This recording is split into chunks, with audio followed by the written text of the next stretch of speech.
damn, S.H.I.E.L.D, you're scary. Hey everyone, David here with the new review for Agents of S.H.I.E.L.D. for the episode entitled All Roads Lead. Sounds very finite. I really hope that's not the case with the show, just like with other shows I have been kicking the bucket as of late, like Ash vs. Evil Dead.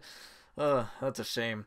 Now, before I continue with the review, if I'm a little sluggish or whatever, it's because I'm a little sick. I just have a mild cold. It's just, it's more annoying than anything else. But, anyways, that's not going to stop me from reviewing Agents of S.H.I.E.L.D. I'm doing pretty well, especially after watching the episode that just kind of pumped me up because, wow, this was definitely a step up from the past couple of episodes where I was mentioning that there were very point A to point B type episodes. This was not the case. This was actually a rather eventful episode that had a slightly slowish start with Coulson, Mac, and then Deke kind of bantering around back at the base, especially about the women in their lives and exactly how they deal with love. It's supposed to provide the levity of the episode. But it's funny when Daisy, May, and their team kind of go into Hale's base, she gives up and the whole thing kind of propels into motion because one thing that I kind of forgot to mention from last week's review, and I feel kind of ashamed of forgetting it, I don't know why I did, but Fitz and Simmons are taken hostage by Ruby and Strucker. And this was actually a rather big thing because you don't know how this is going to exactly play out. And here we see it play out. We see the two of them being forced to build a machine that looks a little First Avenger-ish. You know, it looked kind of familiar. It has a unique sort of thing to it that you're like, okay, I kind of recognize that. So it was a really cool wink for us, the fans of the MCU. But along with that, it really cemented these two characters as very villainous people. I mean, yeah, they were very torturous people, but it was through them really playing with Fitz and Simmons. I don't know, there was just something about how smug Ruby was at the beginning here that made me go, yeah, she needs to die. It is time for her to go.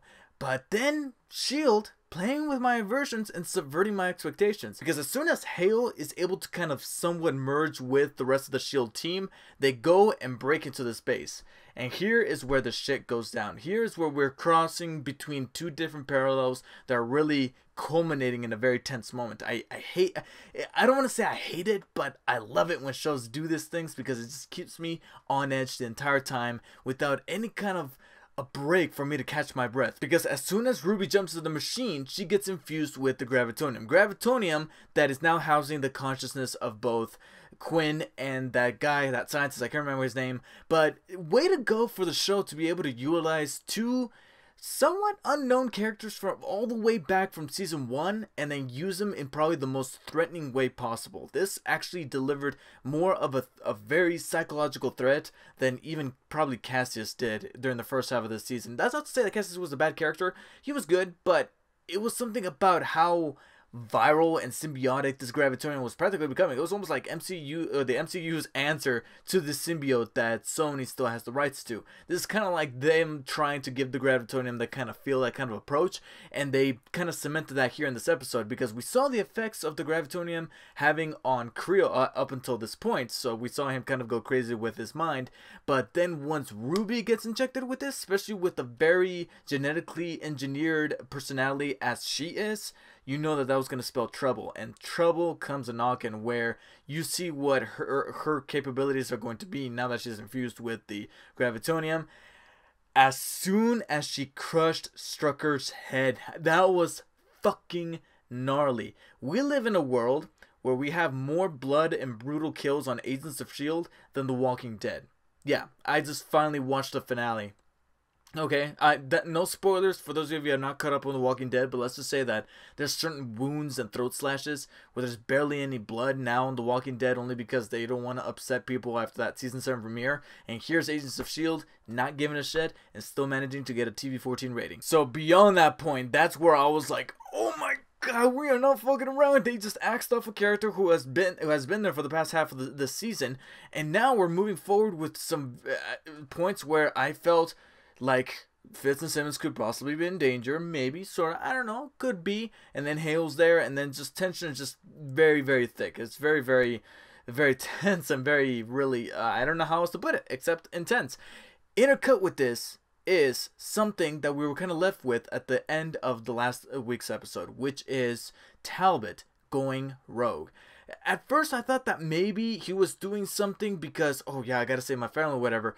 But I did not know, I don't know, maybe this is just me being kind of naive, but I did not know that he was actually being triggered by Hydra, which makes sense. Even Coulson kind of admits, like, yeah, why didn't I see this coming?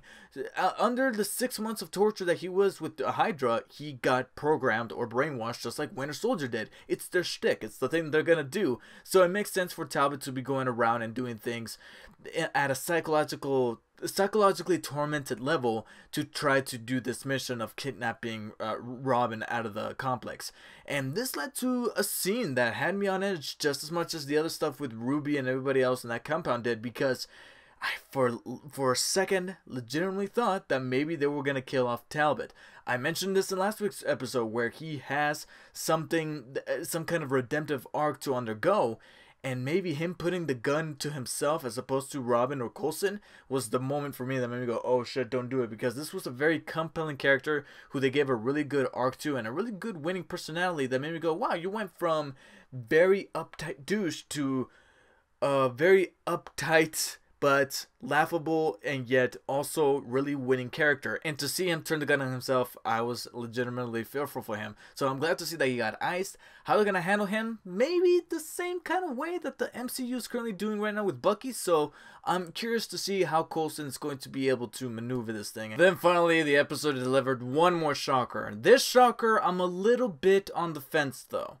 It's not entirely a shocker that I look to and go, wow, that was amazing. But at the same time, it's not one that I go and be like, fuck you. Just like The Walking Dead recently did with their finale. If you guys want to know my thoughts on that, then just hit me up. But Yo-Yo comes in and kills Ruby.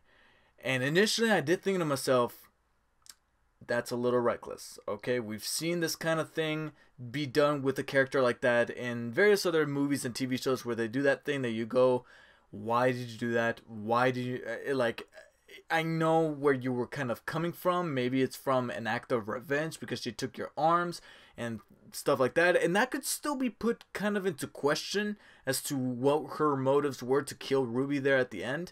Because initially, yeah, it was the whole act of vengeance. In fact, she even asked, like, she's the one that took my arms. But it was at the end where she says, I just saved the world. Because she's under the impression that she's the destroyer of worlds because of the gravitonium. So, leading into the remaining episodes of the season, possibly even the series, is Yo-Yo's motives justified here? This makes for some interesting questions. This is the type of thing that I love when shows do, or even movies, when they pose questions, you have the audience kind of debate with one another, just as much as maybe even the characters within the show debate those same exact questions. And I'm pretty certain that the next episode is going to open with Daisy and Coulson probably talking about Yo-Yo's actions. And boy, can I not wait until hear about Mac's opinion on this thing, because yeah, that was a very drastic thing that Yo-Yo did, and sure, it could probably guarantee the safety of the world, but possibly not the safety of the S.H.I.E.L.D. team, because guess who's mad? Big ol' Mama Bear, Hale. She's going back to those aliens and sticking them on the S.H.I.E.L.D. team, and that's probably going to make for a final bout that's going to close out the season. This episode was able to subvert my expectations throughout by leading me to think that it was going to be another point C to point D episode, but that point D was completely obliterated in the exchange of something that really gripped me with its hands and teeth and just did not let me go, especially with some really grisly visuals that I was not expecting to come out of S.H.I.E.L.D., along with some cool fight sequences with Daisy and May going at it with those team members, and May really beating the shit out of that one guy, but also with some really good tense moments that it really is the reason for why sometimes TV ends up being a little bit better than movies, because you have investment in these characters and they treat them right while at the same time putting them in the peril that feels just right, such as the case with Talbot or even the people within the compound, including even Ruby, who initially I thought, okay, it's time for her to die, and then when she did die, I thought to myself, yeah, but maybe she didn't. And it's always awesome when the show is able to make me think that way. So I'm going to be giving All Roads Lead a very high 8 out of 10. Still makes me ponder what's going to happen with that gravitonium now that it kind of exfoliated and just kind of went into whatever it was. Please let me know in the comments below what you guys' theories are to the gravitonium and where things are going to go from here, especially with the drastic decision that Yo-Yo made, as well as Hale's leading plan to sick those alien dogs onto the S.H.I.E.L.D. team. Post your comments in the section below, and do not forget to show your support for the video by hitting the like and share button down below, as well as hitting the subscribe button to show your support for the channel, and also to keep in touch with the remaining S.H.I.E.L.D. reviews. Thank you guys so much for watching. Like I said, I'm a little sick, as you can tell from me not putting up the little graphic on the TV, because I just noticed right now in the viewfinder. Yeah, so I'm gonna go and rest up and play a little bit more God of War. I'll see you guys next time. Some person just made off with somebody's purse and you gotta go catch them, and it's a little bit time sensitive, but at least it gets the urgent feeling of being a superhero where you have to go take care of this random crime, because random crime happens and they put it here in this game. And then some fucking kid loses his balloon. Be good now. What do we say? I'll never let my balloony go again. You were supposed to say thank you, you little shit. God damn it. He just abandoned his child.